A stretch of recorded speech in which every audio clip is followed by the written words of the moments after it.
This lecture is called Lamplighters, Kindling the Light of the World. Kindling the Light of the World. This Parshah opens with the command to Aaron to light the lamps of the menorah. If you read the lesson or watched the videos from part 1 and 2 of the Parshah, which gives us a brief outline of the portion, we'll see that Aaron is given the instructions by Moshe about lighting the menorah. And the symbolism of the menorah and the act of lighting it is a theme in sicha, of the sicha, together with the example of Aaron's service. It has such great representation that I just had to bring it out in the class today. We're going to discover that the act that Aaron committed in lighting the menorah was to elevate all souls to Hashem. It wasn't about bringing God down to their level to make God understandable to them. It was to elevate their souls up to God. I have spoken to rabbis who are concerned about outreach in the world, saying that we're so desperate to try to get people to come to Judaism, and especially Jews to come to Judaism, that we will dumb down the Torah so that they'll come. And that in reality what happens is the Torah is not elevated. In reality what Judaism needs to do is to raise up individuals, bring them up to higher levels. And that's why we constantly talk about study of Torah, hit by the personal prayer, focusing on emunah, your faith, trusting Hashem. And even though it's small and incremental, it's about bringing them up. We're always talking about elevating ourselves up to another level. That's a very powerful thing.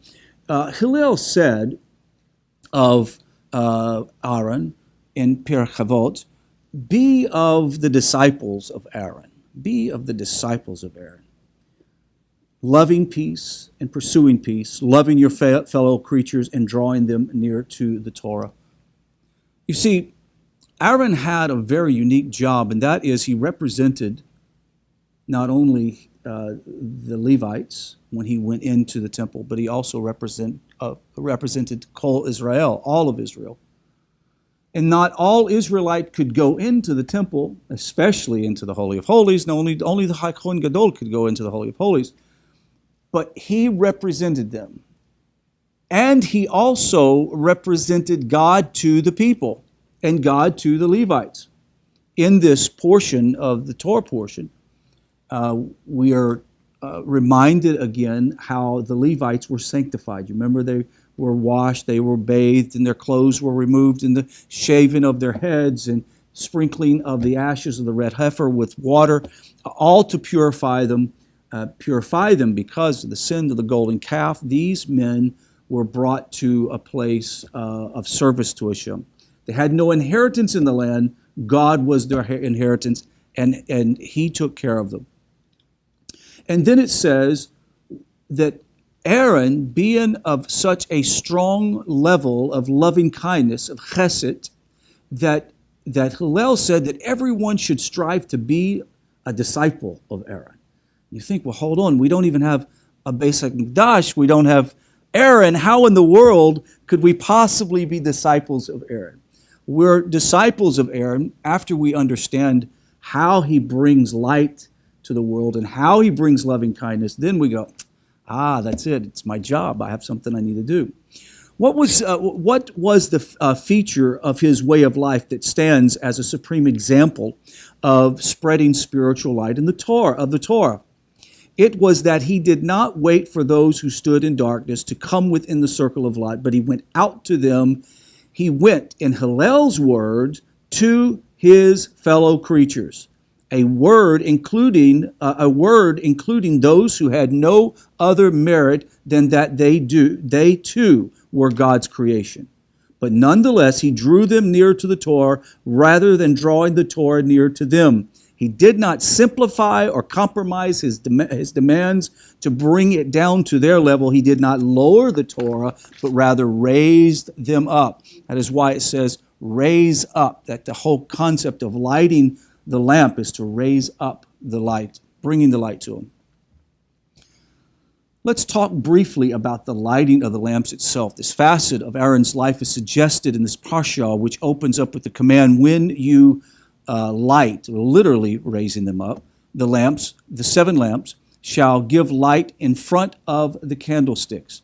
The lamps of the menorah of the sanctuary are a symbol of the Jewish soul and also the soul of the ger. The lamp of the Lord is the soul of man. The 7 lamps and the branches of the menorah are the 7 kinds of Jewish souls. If you can remember, there's a concept of the 7 branches, and it is known that the 7 branches of the menorah also represent the 7 lower levels of the Sefirot, right? And it would be kingship, malchut, gevarah, strength, Teferet, beauty, kindness, splendor at the hod level, then foundation, the very core of who you are, yesod, and victory at the metzach. And so in just a moment, we'll kind of draw that down a little bit more. And so, with that being said, the rabbi sought an explanation for the fact that the word rise up is used instead of the more obvious light or kindle. Now, I pondered that for quite some time on Shabbos yesterday, the difference between lighting, kindling, and rising up. I mean, what are the difference between all of those concepts? Kindle tends to indicate to involve yourself in a deeper part of the process, making sure everything is put together, everything is trimmed, everything is done. That would be sort of a broader kindle. Light means you go up and put the light to it.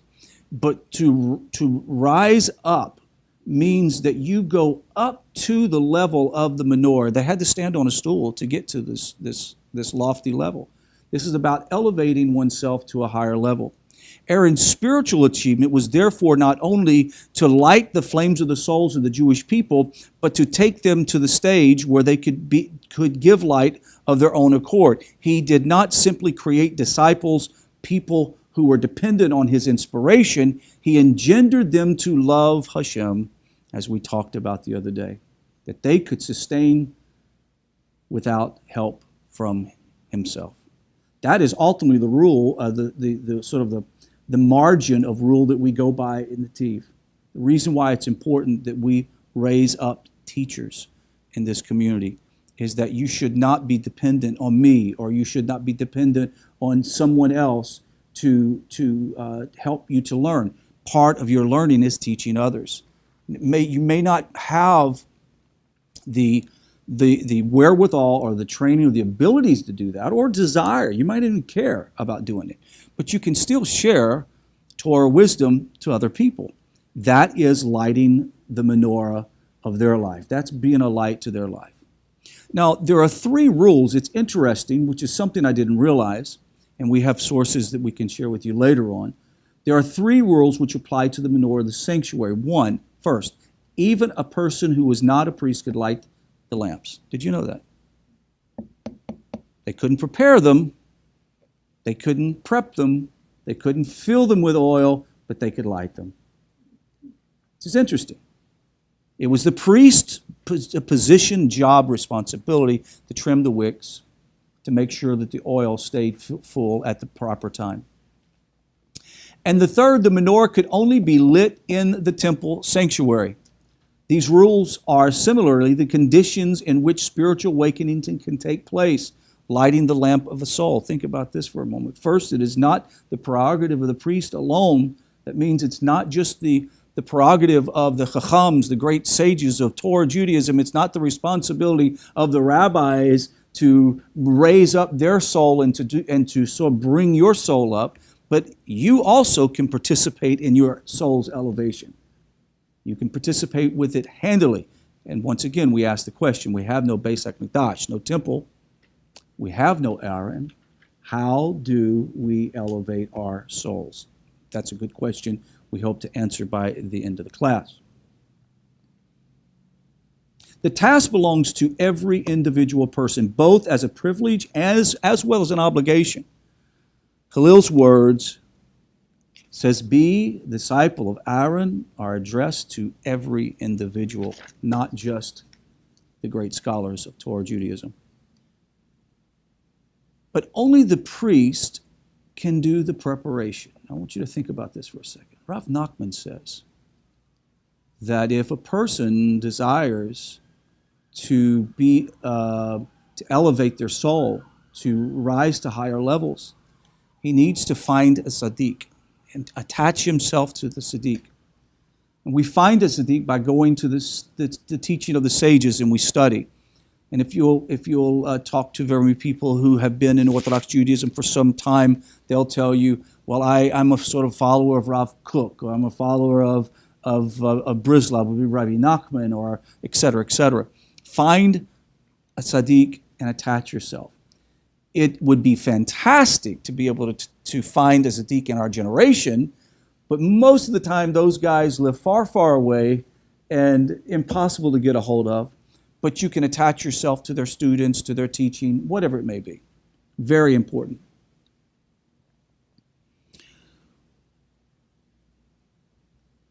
We may be tempted to think that in pursuit of our aim of drawing individuals to the life of Torah, the end justifies the means. That is, the concessions can be made on our own initiative for the sake of winning commitment. But against this is the warning that not everyone is capable of deciding which interpretations, which lines of influence are valid. This belongs to the priest, i.e. the tzaddik.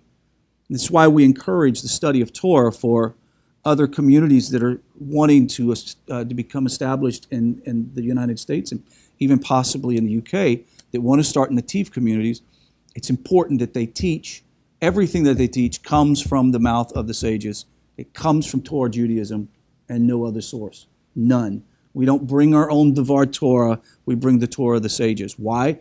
Because that's going back to the idea that only Aaron can do the preparation. The preparation was passed down from Aaron and Moshe to all of the great prophets of the ages, down to Hillel, all the way down to rabbis now that dwell in Jerusalem, who are the great experts of Torah knowledge. They're the ones that preserve this. This is where we get our information.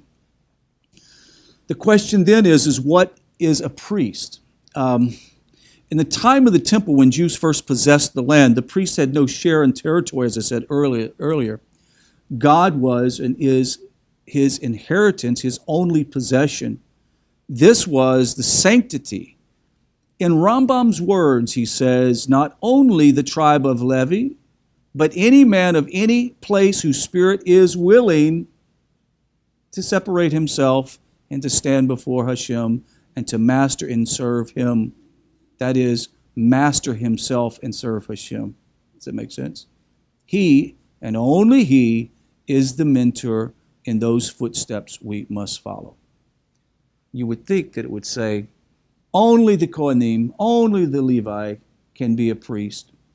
But it goes on when Rambam says, anyone who's willing to separate themselves out. And it doesn't mean that you can have a priestly role in the Beis HaMikdash when it's built. What it means is in society, in the world that you live, in the community that you live, you become a priest. Husbands are priests of their households first, right?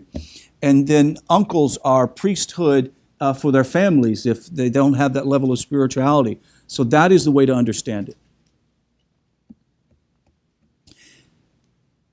And the place where the lamps are to be lit, since we don't have a Beis HaMikdash, is in the sanctuary. There are shades and levels of holiness. The sanctuary is not only a holy place, but this specific task of lighting the flame could not be done in any place of lesser degree of holiness. We must awaken the spirit of ourselves and others to the highest degree of sanctity possible. We don't have a temple. Where is the sanctuary? We are. Deep residing within each one of us is a sanctuary. I passed this out before. I'll try to have this available on the website. But it's a picture of the sanctuary and where all of the tribes are located around the sanctuary. And notice there are three levels of the sanctuary. There's the Holy of Holies, there is the inner sanctuary, and then the outer court, representing also the three levels of humanity, in the sense that we have a physical world, the outer court, we have the psychological, sort of the psychological emotional faculties, which is the next level inward, which would be the sanctuary, and then we have the Holy of Holies. That is where the crown, the keter of the Sephirot is at the highest level. That's where the mercy seat of Hashem dwells within sort of this figurative symbology of a sanctuary itself. So where do we light this candle, or where do we light these branches, is deep within inside of us. Let's talk about the 7 branches. The menorah in the sanctuary had 7 branches, and these represent the 7 kinds of Jewish souls. I mentioned earlier that if you look at and I wish I'd have printed it for you, but it's the 10 Sephirot, and it goes from the top at the Keter and all the way down to the bottom Yesod. You're familiar. So if you're starting at this neck area, where, like in a human being, the Malchut, the kingship, the head of your body, right, Malchut, and then you have your strength and kindness on your right and left hand side. Then you have the beauty, which dwells really deep within our soul. The idea is, they said that beauty is the heart, right? Beauty is the heart. And so that is why it's located where it's at. True beauty is not on what's on our face, how we dress, even though we can dress beautiful and look beautiful. True beauty is found on the inside. Then there is splendor and victory. And then last is the foundation. Each one of these 7 also represents individuals within society. Some have greater strength of loving kindness, right? Some people have more sort of natural loving kindness. That's what we talked about earlier. A person who has just a temperament that is easily given to chesed, loving kindness, it's no big reward when they get to Shemaim. They're going to be asked, did you have beauty? Right? Or were you strong? Could you stand up for Torah principles? Did you have the strength of character to be disciplined in your life? It's the very important things that we should ask. But at the same time, each one of these people are represented by the 7 Sephirot, which also represents the 7 lamps of the menorah. There was particularly of the temple that its windows, the temple itself, it was interesting, were broad and then narrow. Most castles and buildings of the time were the opposite, meaning you wanted to bring light in rather than out. But the temple, Hashem has no need of light. The world needs to be lit. And that's why that concept of broad and narrow, which the rabbis comment, they were broad on the outside and narrow within, for I am God, not in need of light, unlike other buildings whose windows were designed to admit light. The temple was constructed to send light to the world. Our temple, our gateways that we have, are narrow in the inside and big on the outside, right? And our gates can either receive information and data that can darken our soul, or at the same time, if we let that light out of our gates, then we can also emanate that great light. The source of the light was the lamps, the souls of the Israelites, and although each of them was unique with his special own talents to bring his work, they shared the fact that they all were sources of light. This is common goal of the efforts of every individual to bring the light of Torah to the world. That's why we called it Lamplighters. There's a song that's called Lamplighters by, remember the Jewish male a cappella group? I can't remember that.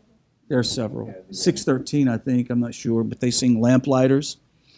They talk about taking the message to the whole world and be a lamplighter. Their means may differ, that is, an individual's means may differ on how they do it, Some might do it by teaching. Others might do it by showing acts of loving kindness. Some may do it through showing great discipline and strength as an example. Some, in their very core of who they are, they're so finely developed at the core that everyone around them knows that they're very strong. We talked about this the other day, how your brother Joe, in the death of his son last year, demonstrated such great courage in the face of losing a healthy adult son. And he says if it wasn't for his knowledge of Torah and his relationship with Hashem, he would have probably fallen apart, which is very true. This was Aaron's path, that is, loving peace and pursuing peace, loving his fellow creatures, drawing them to the Torah, and so has been the path of the greatest leaders within Judaism, lighting the dormant flames in the soul of Jews and non-Jews, wherever they were to be found, preferring to be close than to be aloof, to be kind rather than severe, to bring in all people near to Torah. These sources are adapted from Likkutei Sichot, Volume 2, page 314 through 318. If that being the case is that our ultimate responsibility is to bring light in the world, we're not bringing light as Aaron brought light, because Aaron brought light and elevated all of the people of Israel. He was the priest. But as the people were elevated by Aaron, so were the stranger that was with them. They were elevated. And as the stranger is elevated because of the Jew being elevated, then the non-Jew or the ger begins to elevate the Gentile and the Noahide. Does it make sense? It's a sort of a progressive, one helps bring another closer. That's what this thing is all about. We will not see redemption in the world without the aid and assistance of those who are in the nations who have taken on more than a Sheva Mitzvot. We won't see redemption if it weren't for those people in the world that have taken on more than the Sheva Mitzvot. They realize there's more to it. Today, I wish I had the exact quote where it was found, but I was speaking to an individual today, and he said that he had never seen this quote before from the Rebbe. The Rebbe said that before, I've got the sources written down, but I don't know them right offhand, but before Torah was given at Sinai, that when the people said, we will hear and we will do, well, the Torah that says, and Moshe took the book of the covenant and read to them. Well, the 613 hadn't been given yet. So what was the book of the covenant? The book of the covenant were the laws and commandments that had been passed down from Adam to Abraham. So all of that had been recorded, they said, we'll do it. So which meant that they made a commitment to follow the Sheva Mitzvot. The Sheva Mitzvot, the 613 cannot be fully brought down and understood until you first get the Sheva Mitzvot. Until you first say that Abraham's God is my God and there is only one God. Once that's done, it's there.